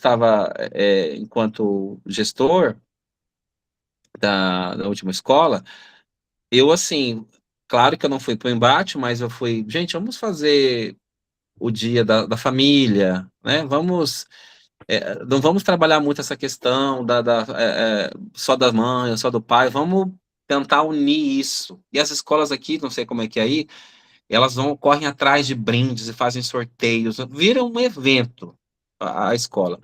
Então, eu tentei implantar isso, o dia da família, né, de trabalhar essa questão para a escola. Mas eu vejo que há muita resistência dos nossos professores, inclusive, da gente questionar essas práticas, né, dentro das escolas, que faz parte aí desse currículo oculto. Olha que pesquisa boa de ouvir esses professores, da que importância eles sentem, né, no ensino dessa, digamos assim, na celebração dessas datas, e o que perpassa de conhecimento ali. Eu acho muito bacana, Walter, eu gostei muito das suas provocações, porque eu acho que tem muita coisa, assim, se isso está te incomodando, eu sempre digo, pesquisador, ele é movido a incômodos. Quando a gente está desconfortável com o negócio ali, é que tem uma pesquisa boa para acontecer. Professora Ana, então já faço um convite, vamos escrever sobre isso. Vamos lá, não, tu já estava falando, eu já estava bolando aqui metodologia, não sei o que, já está um artigo aqui. Querida Andréia, contigo. Oi, então, perfeito, né? Assim a gente vê o quanto a discussão se torna efetiva, né? Eficiente, e a gente, se puder, a gente fica aqui, né, a noite toda discutindo, mas infelizmente a gente vai ter que parar, né, e caminhar com as outras atividades, e agradecer demais, né? Eu acho que com certeza, é uma coisa que a gente tem que pensar, e quando você foi explanando, a gente vai tendo provocações, né? A gente, quando está em sala de aula, acho que todos nós aqui, né, em algum momento nós fomos provocados a rememorar algumas coisas que aconteceram e a rever algumas coisas que perpassam pelo nosso caminho, né? Profissional, pedagógico, aonde a gente está hoje inserido, né? Hoje eu estou inserida na secretaria da SET, mas assim, você foi falando e foi discutindo, e eu fui pensando algumas coisas que acontecem também aqui no município de Porto Velho, e com certeza acontece no Rio Grande do Norte, lá no México, né, na Colômbia, né, em diversas áreas onde a gente está inserido, para que a gente possa pensar, né, o que esse currículo hoje impacta na vida dos nossos estudantes, seja no ensino médio, seja nos anos iniciais, seja no processo ali da pré-escola, né, nos anos finais, do ensino fundamental. Então, onde a gente estiver inserido, eu acho que esse momento aqui foi rico para que a gente possa pensar e analisar aonde que eu estou inserida, como é que, como você mesmo falou, enquanto pesquisadora, se eu estou tranquila na minha zona de conforto ou se eu estou vivendo incômodo. Porque, embora a gente desenvolva as nossas atividades, porque a gente precisa desenvolver, nós somos cobrados por isso, né? Você, enquanto coordenadora pedagógica, e eu imagino o que esse incômodo traz, né, com relação ao currículo, né? E aí eu fiquei pensando, quando eu estava na vice-direção, também na supervisão, né, buscando essa parte da alfabetização, e eu estudo, né, e pesquiso muito com a Magda Soares e a Emília Ferreira Tederoski, né, e a gente vê esses entraves que acontecem dentro do processo de alfabetização, letramento, enfim. Mas eu e a Osineide, nós trouxemos uma atividadezinha, né, Osineide? E agora a gente vai ver se todo mundo que estava aqui estava esperto, vai ver afiado com relação ao que a professora Anne nos trouxe. Né? Porque a nossa ideia é a gente finalizar aqui às 9h15, depois a gente abre um pouquinho para discussão, né? Pensando no que o professor Guilherme já mais ou menos encaminhou. Então, a gente vai trazer aqui um jogo bem legal, acho que a maioria que conhece, que é o Kahoot. Né? Aí eu gostaria que os participantes, os que puderem, eu coloquei o link no chat aqui, e eu vou colocar agora o link também lá no nosso grupo de pesquisa, para quem quiser participar, lógico, né? Para a gente poder fazer esse jogo aqui. Então, aqui tem o QR Code, vocês estão vendo aí o QR Code.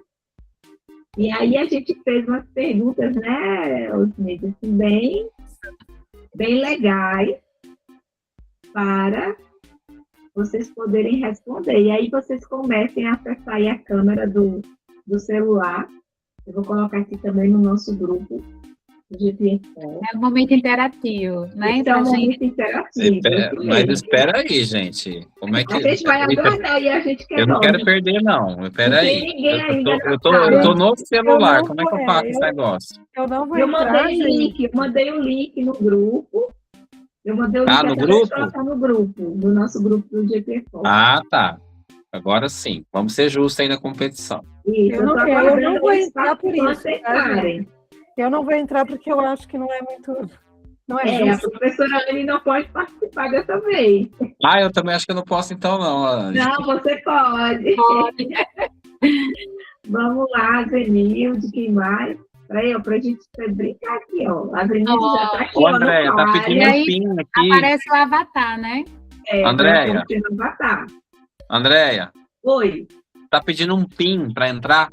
O PIN é esse aqui, ó, 4011-672. Eu vou te mandar aqui, ó, 4011.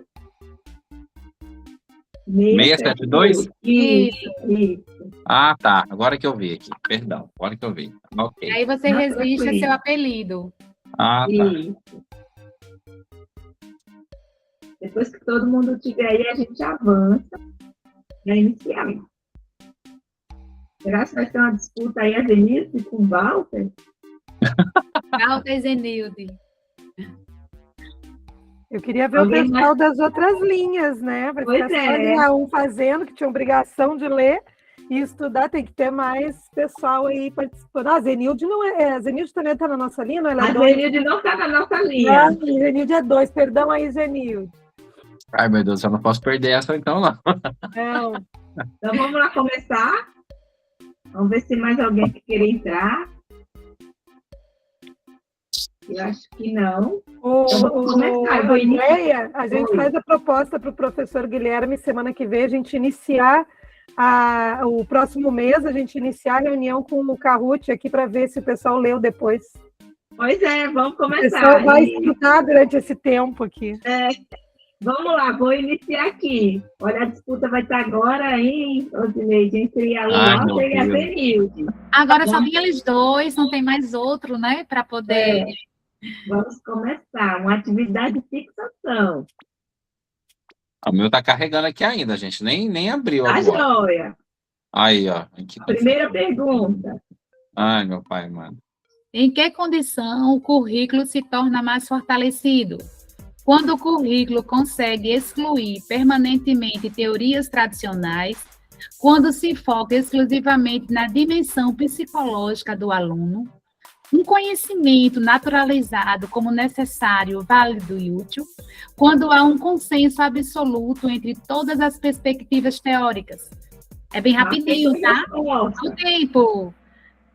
Vamos lá, alguém já marcou aí, vou avançar.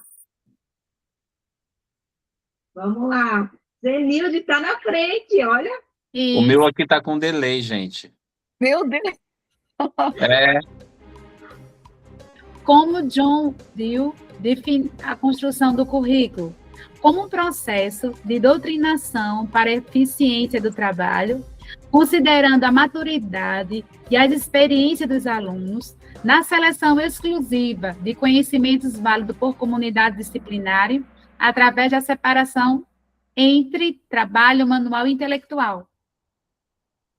Ai, aqui está dizendo que o tempo está esgotado aqui para mim. o meu também pareceu aqui. Deixa eu ver se eu consigo voltar. Não, Você você botou é a quanto seleção, tempo? eu acho que você demorou. Demorei muito. muito. Eu acho que foi na lida. Precisa Vamos avançar. avançar um Esse aí não está pouquinho. valendo, esse aí não pontuou para ninguém. Isso. Vamos avançar. Vamos ser mais rápido. Para Soares, como a alfabetização e o letramento devem ser compreendidos? Como dimensões indissociáveis, mais distintas do aprendizado da língua, como conceitos opostos que disputam o mesmo espaço e currículo, como sinônimo que descreve apenas a codificação de sons de letra, são etapas onde o letramento só ocorre após a alfabetização completa. Vamos responder, já está acabando o tempo. Ah, meu Deus. Ai, meu Deus, eu nem li Ai. Eu acho que a Zenilde levou essa, hein? Levou de novo, olha lá. Foi na... A última questão, no contexto das políticas curriculares, o que significa tratar a qualidade da educação como um significante vazio? Que existe uma definição técnica e universal da qualidade aceita por todos, que a educação perdeu seu valor na sociedade pós-industrial, que o termo não possui importância real nas discussões sobre currículo, pode ser conforme os interesses dos grupos.